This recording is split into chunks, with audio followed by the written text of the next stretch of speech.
यांच्या वतीने आदर सत्कार होत आहे।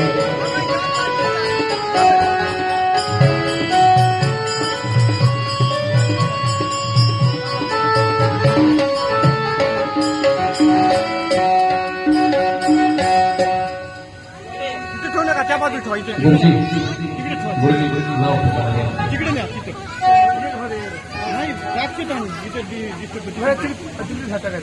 कोणी येते का तिथे कोणी तिथे आणलं का बसा तिथे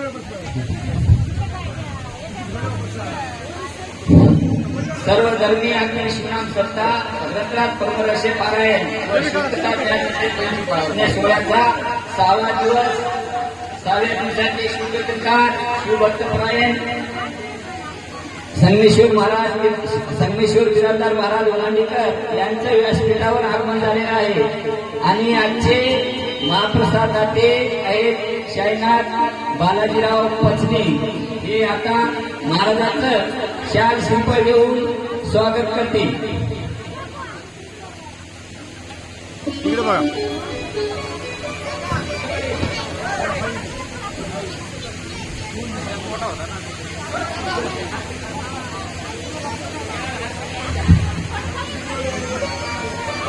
अलीकडे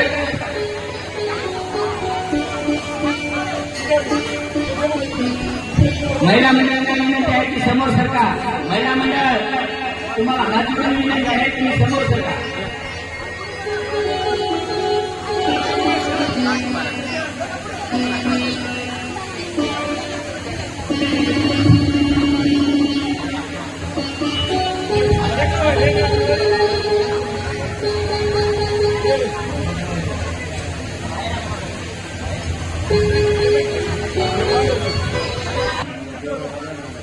व त्यांच्या सौभाग्यवती हे महाराजांचं स्वागत करीत आहेत। सौभाग्यवती ज्योतिबाई शाईनाथ पत्नी हे महाराजांचं स्वागत करीत आहेत। टाळ्या वाजवा टाळ्या। यानंतर गायनाचार्य बालाजी महाराज हसोळकर पांडुरंग महाराज हसोळकर यांचं स्वागत शाईनाथराव पत्नी करतील।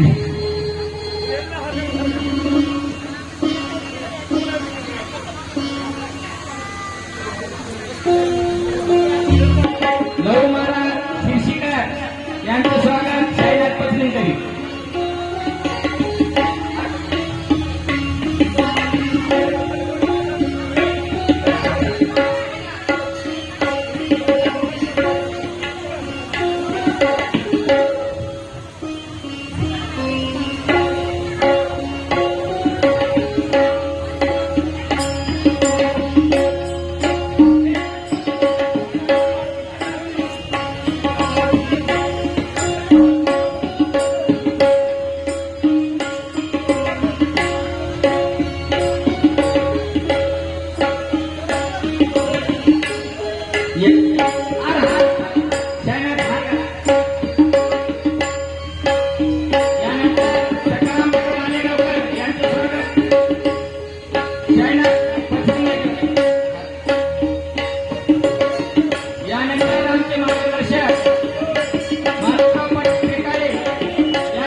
कृपया एक सूचना आहे, प्रसाद घेऊन कोणीही स्टेजकडे यायचं नाही. तिकडे ठेवले ते आहेत टोपले, त्याच्यामध्ये टाकायचं आहे आपल्याला प्रसाद. स्टेजकडे कोणी यायचं नाही प्रसाद घेऊन.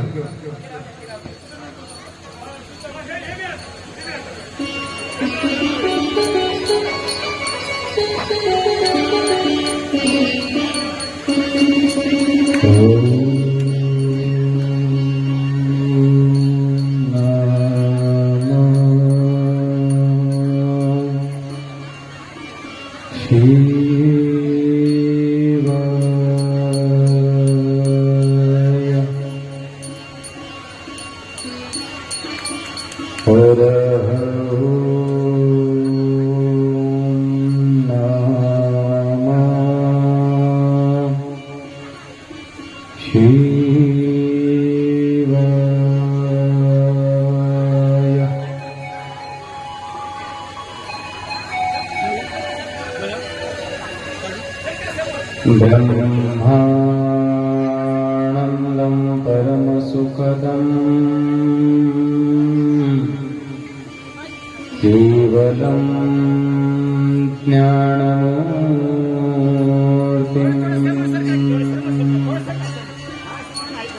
द्वन्द्वातीतं गगनसदृशम् तत्त्वमस्यादिलक्ष्यम् एकं नित्यं विमलमचलम् सर्वधी साक्षिभूतम्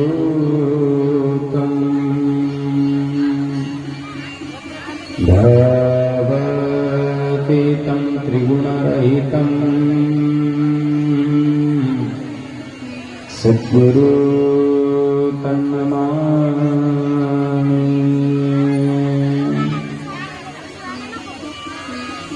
अज्ञानतिमिरान्धस्य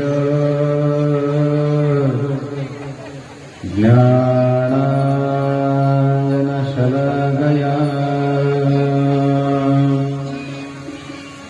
चक्षुरुन्मिलितं येन तस्मै श्रीगुरवे नमः. प्रणम्यं शिरसा दैवं गौरीपुत्रविनायकम् भक्तावासं स्मरेत्यम् कामार्थतुसुखये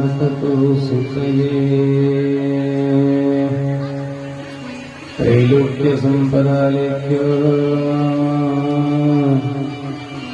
समणलेखनविद्यये सच्चिदानन्दरूपाय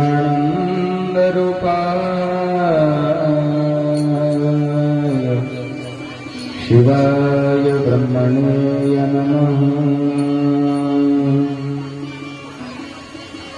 यामाहो सर्वलोकानां प्रकृतिं शस्त्रपारगः त्वां धर्मचारिणी शंभो प्रणमामि परां शिवां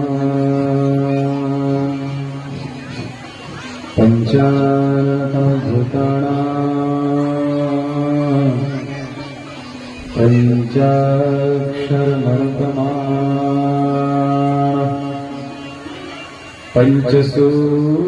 पंचसूत्रकृतवन्दे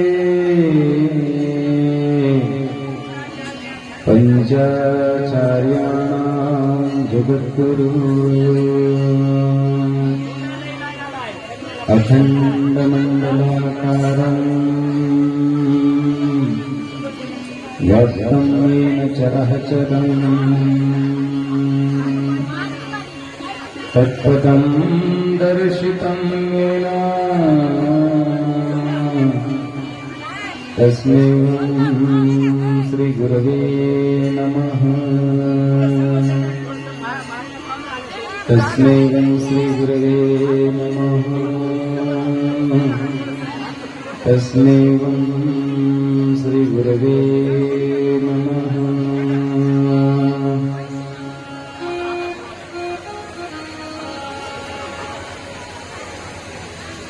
या समोर या इकडे हात दादा घागर इथे ठेवा घागरवाली घागर आताच फिरवा नका मामा लग्न लागल्याच्या नंतर फिरवा लग्न लागल्याच्या नंतर घागर फिरते आताच फिरवू नका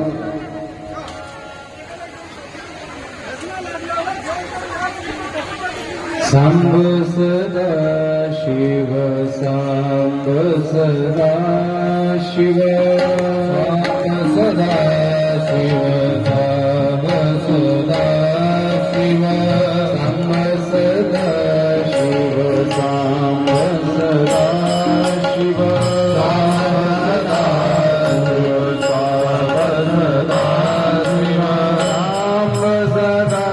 शिव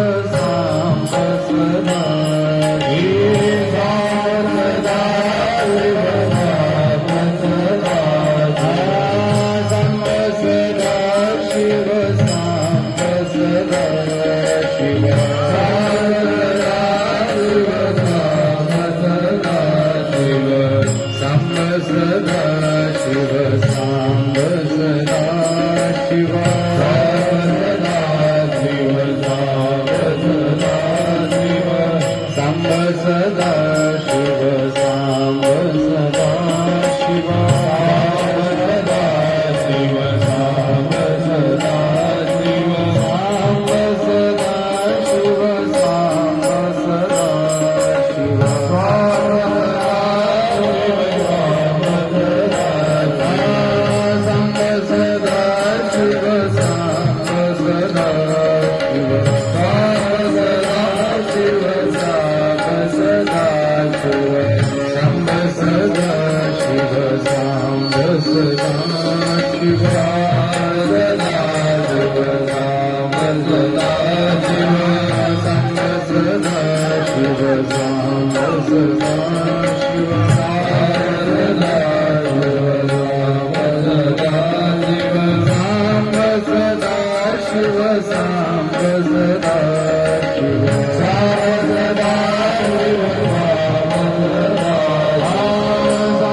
सांबजे नमः पार्वतीपते शिव हर हर हर हर सच्चिदानंद सद्गुरुनाथ महाराज की जय। शिरोमणि ब्रह्म स्वामी महाराज की जय। महात्मा बसवेश्वर महाराज की जय। संत शिरोमणि ब्रह्म स्वामी महाराज की जय। राष्ट्र संत सद्गुरु शिवलिंग शिवाचार्य महाराज की जय।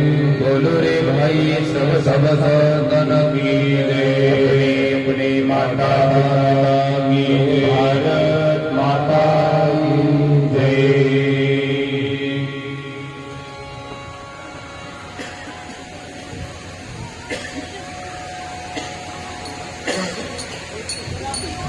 विश्वेशलिंग संभूतम् विश्वविद्या विबोधकम् विश्ववन्द्य सदा वन्दे विश्वाराध्यां जगद्गुरो विश्वाराध्यां जगद्गुरो। गुरुदेवो महादेवो गुरुदेवो सदाशिवः गुरुर्दैवातं परं नास्ति तस्मै वं श्री गुरवे नमः। विश्वाचं विश्व चैतन्य विश्वाराध्य विश्वगुरु माझे आराध्य भगवान आशुतोष परमात्म्याला हृदय मंदिरामध्ये स्मरण करून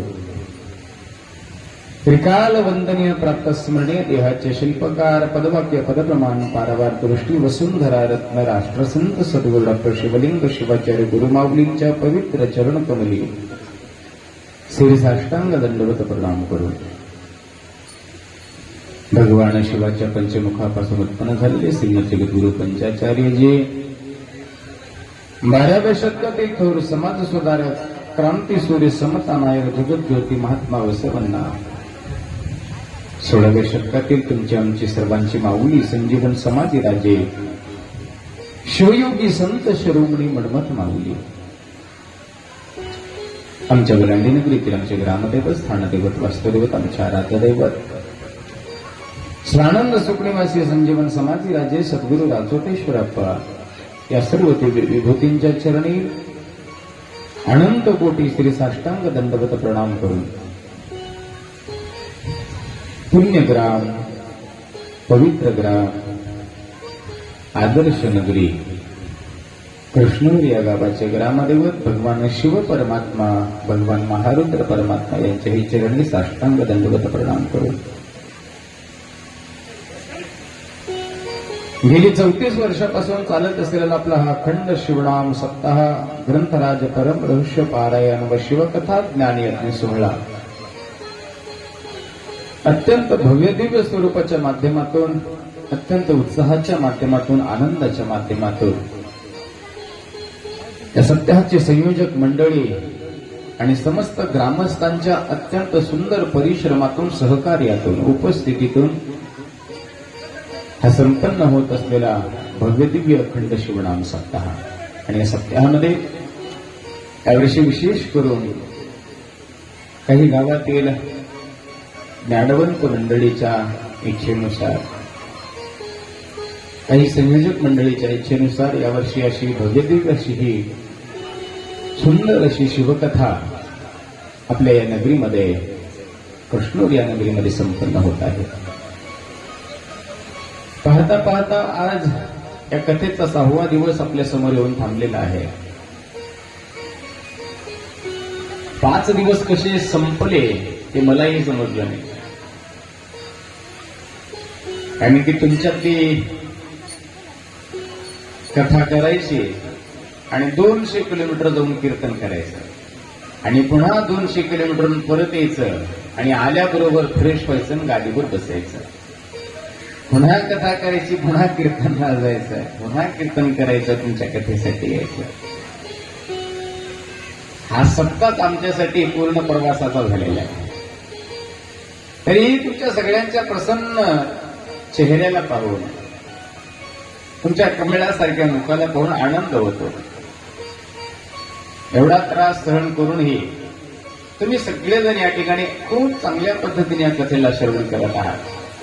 तुमच्यामध्ये कथाबद्दलची जी उत्सुकता आहे ती पाहून आनंद वाटतो आणि ज्या वेळेला जिज्ञासू असे श्रोते मंडळी वक्त्याच्या समोर असतात त्यावेळेला त्या वक्त्यामध्ये अत्यंत उत्साह उल्हास आणि तो स्वतःही आनंदी असतो आणि भगवंताच्या लीलांचं वर्णन करत असताना त्या लीलांशी तोही एकरूप होतो आणि श्रोत्यालाही एकरूप करण्याचा प्रयत्न करत असतो. कथा म्हणजे केवळ काहीतरी एखाद्या देवाचं चरित्र ऐकून मोकळं होणे नाही हे लक्षात घ्या. माहिती असलेल्या गोष्टी या सगळ्यांना माहिती आहे. कथा म्हणजे काय असतं, चरित्राचं वर्णन असतं एवढं आम्हाला माहिती आहे. देवाधिकांपासून चालत असलेली ही परंपरा, अनेक भक्तांचा उद्धार झालेल्या कथा, अनेक भक्तांनी भगवंताची भक्ती केलेली कथा, अनेक भक्तांचा उद्धार कशाच्या माध्यमातून झाला अशा अनेक कथांनी नटलेली ही कथा. पण नुसत्या कथेच्या माध्यमातून परिवर्तन नसतं हे मी तुम्हाला सुरुवातीपासून सांगत आलेलं आहे, आजही सांगतोय. या कथा आणि आपल्या जीवनाच्या व्यथा कुठंतरी जुळत्यात का याचा विचार करा. कारण की याच्यातून आपल्याला काहीतरी स्वीकार करायचा आहे ना, कुठली तरी गोष्ट मिळवायची आहे, आत्मसात करायची आहे आणि ती आत्मसात करण्यासाठी आम्हाला ती स्वीकारावी लागते, ती अंगीकृत करावी लागते, ती मिळवावी लागते आणि ती मिळवून आत्मसात करावं लागतं. एखाद्या व्यक्तीला जर उच्च पदाचा अधिकारी व्हायचं असेल तर नुसते स्वप्न बघून चालत नाही, नुसते स्वप्न बघून चालत नाही, तर स्वप्न साकार होण्यासाठी त्याला आवश्यक असणारी साधना करावी लागते.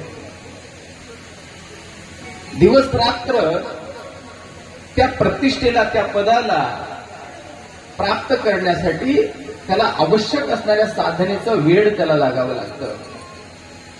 आणि ज्या वेळेला असा साधक जिज्ञेसेपोटी अभ्यास करू लागतो, साधना करू लागतो, किंबहुना त्या ठिकाणी त्याला प्राप्त करण्यासाठी आवश्यक त्या बाबी तो ज्या वेळेला संकल्प पूर्ण पद्धतीने करतो, नियम पूर्ण करतो, त्यावेळेला त्या पदासाठी तो योग्य अधिकारी होत असतो. हे लक्षात घ्या. सोपं गणित आहे. विद्यार्थ्याला जर वर्गामध्ये जर प्रथम क्रमांक पटकावायचा असेल तर त्यांनी गुरुजीने दिलेला जो पाठ आहे त्या पाठाला तर शाळेमध्ये गिरवावंच लागेल, पण तोच पाठ पुन्हा घरी येऊन ग्रहपाठ करावा लागेल. आणि ज्या वेळेला याचा ग्रहपाठ अत्यंत नियमाने अचूक अशा पद्धतीने जर ज्या वेळेला होत असेल तर निश्चितार्थ तो वर्गामध्ये प्रथम येण्याची शक्यता आहे. नाहीतर आता आठवड्यावर परीक्षा आली आहे, चला काढा पुस्तक वाचायला चालू करा, आणि बऱ्याच जणांची धांदल उडून जाते. मग वर्षभर अभ्यास करायचा नाही आणि परीक्षा तोंडावर आली की मग पुस्तकं चालायचं, मग कसं डोक्यात बसू शकत नाही. तद्वत हे जीवन आहे हे लक्षात घ्या. त्याच पद्धतीने हे जीवन आहे, वेगळं नाहीये. ज्या वेळेला साधन करायला पाहिजे त्यावेळेला साधन करा, ज्या वेळेला श्रम करायला पाहिजे त्यावेळेला श्रम करा, ज्या वेळेला अभ्यास करायचा त्यावेळेला अभ्यास करा, ज्या वेळेला कष्ट करायचे, काम करायचं त्यावेळेला काम करा, आणि ज्या वेळेला बसून खायची परिस्थिती येते त्यावेळेला बसून खा. पण बसून खायची परिस्थिती येईपर्यंत संत म्हणतात त्याला लागणारं जे साहित्य आहे, मटेरियल आहे ते तयार करून ठेवा. माणूस एकदा जर क्षीण झाला की त्याच्याकडे कोणी पाहत नाही हे लक्षात घ्या. तुम्हाला जर बऱ्याच जणांच्या वडीलधाऱ्या माणसाला माहिती असेल ना, काय म्हणता माय, माणसातली शक्ती कमी झाली आणि त्या माणसाकडून घरची आवक बंद झाली ना, आवक, त्यावेळेला त्याची किंमत कमी व्हायला चालू होते. हे सगळ्यांनी नोटिफिकेशन लिहून घ्या. म्हणून ती अवस्था येण्याच्या अगोदर आपली छोटी तरी पुंजी जमा करून ठेवा. सगळंच लेकरा बाळाला लावू नका. त्याच्यासाठी सगळं करा, तो भाग वेगळा झाला, पण त्याच्याच नावावर सगळं केलं तर अवघड होतंय. मग निराधार, आधार असून सुद्धा निराधार, मग निराधाराच्या रांगेमध्ये लागावं लागते. 2000 मोदीचे गरीब पडते, पण ते बी पडले की हे म्हातारी गुणाला खात नाही. लगे नातूला काहीतरी आणते, नातीला काहीतरी आणते, आहे ना, ते बघणारे सगळेजण आहेत. तुम्हालाही प्रकृती आहे, तुम्हालाही शरीर आहे, तुम्हालाही दवाखाना आहे, तुम्हालाही काहीतरी घ्यावं असं वाटते, तुम्हालाही काहीतरी खावं असं वाटतंय, है ना? म्हणून स्वतःचा थोडा विचार करत जा. म्हणून या ज्या कथा आहेत ना, संत म्हणतात या कथा तुमच्या जीवनाच्या प्रत्येक अंगाला मार्गदर्शक आहेत. प्रत्येक अंगाला जो ज्या वयातला असेल त्या वयातल्या व्यक्तीसाठी हे रामबाण असा एक विलाज आहे, उपाय आहे, एक औषधी आहे. म्हणून या कथांपेक्षा या कथेचा सार आणि आपल्या जीवनाचा संबंध जोडा. तुमच्या जीवनाच्या व्यथा मिटल्याशिवाय राहणार नाही. पण त्याच्यासाठी चिकित्सक बुद्धी पाहिजे, विचार बुद्धी पाहिजे, विवेकवान बुद्धी पाहिजे. आणि मला जमतं का हे वागण्यासाठी हे प्रत्यक्ष त्याने अनुभव केला पाहिजे. त्या प्रत्यक्षाला तो समोर गेला पाहिजे. म्हणून ही भगवान शिव परमात्म्याची कथा आपण 5 दिवसापासून ऐकतोय. आज 6वा दिवस आहे. आज शिव पार्वतीचा सुंदर असा विवाह सोहळा आपल्या नगरीमध्ये संपन्न होणार आहे. संयोजक मंडळींनी खूप सुंदर तयारी केलेली आहे. भगवान शिवाला, आता पार्वतीला, नंदी महाराजांना, आता पार्वतीच्या सख्या जया, विद्या या सगळ्या आता तयार झालेल्या आहेत. काही वेळेमध्ये आपल्या स्टेजवरती येणार आहे. म्हणून भगवंताची ही लीला पाहत असताना भगवंताने जी त्या विश्वासाठी केलेली लीला आहे ते लीला आघात आहे. आणि प्रत्येकाच्या संसाराला सुखी करण्यासाठी परिपूर्ण आहे. देवांनी सुद्धा अत्यंत सामान्य पद्धतीने जीवन जगण्याचा प्रयत्न केलेला हे लक्षात घ्या. का तर माझे भक्त अत्यंत सामान्य आहेत आणि त्या सामान्य भक्ताच्या उद्धारासाठी देवांनी सुद्धा त्याच पद्धतीने जीवन जगलेलं आहे. जसा जसा योग आला असेल, जसा जसा काळ आला असेल, जशी जशी वेळ आली असेल, जशी जशी परिस्थिती आली असेल, त्या त्या परिस्थिती अनुरूप देवांनी आपली लीला दाखवलेली आहे. ही सगळी परमेश्वराची माया आहे हे लक्षात घ्या. शेवटी परमेश्वराने या जगासाठी नियंत्रित करण्यासाठी जगाला एक सुंदर असा मार्ग, सुंदर अशा पद्धतीचं जीवन त्याला जगता यावं, याच्यासाठी परमेश्वराने केलेली ही माया आहे, ही लीला आहे, ही प्रकृती आहे. म्हणून काल आपण सती मातेचं चरित्र पाहिलं. सती मातेच्या चरित्रामध्ये बराचसा काही बोध आपल्याला घेता आला. जीवन कसं असावं, कुण्या माध्यमातून असावं, कशाच्या माध्यमातून असावं. तो रत्नांत आपला संपला, तो खंड आपला संपला. आज माता पार्वतीचं चरित्र पाहत असताना भगवती ही प्रकृती आहे आणि शिव परमात्मा हे पुरुष आहे. प्रकृती आणि पुरुष हे कधीही विभिन्न नाही हे लक्षात घ्या. हे दोन्ही एकच आहे. ज्या पद्धतीने घरामध्ये सती पत्नी एक असतात तसं विश्वामध्ये प्रकृती आणि पुरुष एक आहेत आणि त्या दोघांपासूनच त्या विश्वाची निर्मिती आहे. आपण सगळेजणच त्याचे लेकरं आहोत. जेवढे जीव जन्माला आले त्या प्रत्येकामध्ये तो परमात्मा चैतन्य स्वरूपाने नटलेला आहे. म्हणून त्याला अनादि सिद्ध परमात्मा म्हणतात. जो उपजत नाही, जो वाढत नाही आणि जो नासत नाही ते तत्व म्हणजे शिवतत्व आहे. आज बरीचशी आपल्याला माहिती या कथेच्या माध्यमातून मिळणार आहे. माता सती यांनी आपला देह आपल्या पिताजीच्या म्हणजे दक्षाच्या यज्ञामध्ये समाप्त केला. भगवंताला क्रोध आला. दक्षाचं यज्ञ विध्वंस झालं. दक्षाचं शिरछेदन झालं. त्यानंतर दक्षाच्या शरीराला बोकडाचं मुख बसवण्यात आलं आणि पुन्हा त्याच्या यज्ञाला पूर्ण करण्यात आलं. त्यानंतर भगवंत हे एकांतवासी झाले. मुळामध्ये भगवंत तर एकांतवासीच आहे. भगवंताला जेवढा एकांत असेल तेवढा अधिक प्रिय आहे. म्हणून योगी हा एकांतामध्ये राहतो. लक्षात घ्या. योगी लोकांतामध्ये राहत नाही. साधू हा एकांत प्रिय आहे, लोकांत प्रिय नाही. साधूचे वर्णन करत असताना संत सांगतात निर्द्वंद्व निरअभिमानी दया क्षमा शांती अक्रोध भजन श्रम दम त्याग अभेद इहि लक्षणी संत जाणीजे इहि लक्षणी साधू जाणीजे. आणि असा जर साधू तुम्हाला मिळाला तर जीवाचा उद्धार होतो. पण दुर्भाग्य आहे, आम्हाला असा साधू मिळत नाही. सुभाषितकार म्हणतात, दुर्लभम साधू दर्शनम. साधूचं दर्शन खूप दुर्मिळ आहे, लक्षात घ्या.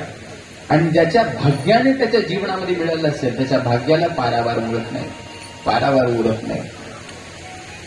वसुंधरा रत्न राष्ट्रसंत सद्गुरू डॉक्टर शिवलिंग शिवाचार्य गुरुमाऊलींचे पदस्पर्श ज्याही गावाला लाभले असतील, ज्याही घराला त्यांचे चरणस्पर्श झाले असतील, त्या घरामध्ये आज पूर्ण समाधान आहे महाराज, पूर्ण समाधान. ज्या घरामध्ये अप्पांनी पूजा केली असेल, ज्या घरामध्ये ज्या माऊलींनी त्यांची सेवा केली असेल, ज्या माऊलीला अप्पांच्या लिंगाचा तीर्थ मिळाला असेल ना महाराज, ते खरंच तीर्थ घेणारी ती माऊली अत्यंत पवित्र आहे. कारण की संत म्हणतात, काशीमध्ये एक वेळेला अवगुण असतील, म्हणजे काशीच्या गंगा तीर्थामध्ये एखाद्या वेळेला अवगुण आहे, पण गुरुतीर्थामध्ये तीळ मात्र सुद्धा अवगुण नाहीये. अनेक मोठमोठ्या संतांनी काशीचं वर्णन केलेलं आहे, किंबहुना त्या काशीच्या तीर्थक्षेत्राचं म्हणजे गंगेचं वर्णन केलेलं आहे. पण मन्मथ माऊलीसारखे संत म्हणतात, गंगा तीर्थी एक अवगुण, खोली जाता जाय बुडोनी, गुरुतीर्थ न बुडवी म्हणून तरुणी जाती कैलासी. हे तीर्थ महात्म्य हे लक्षात घ्या.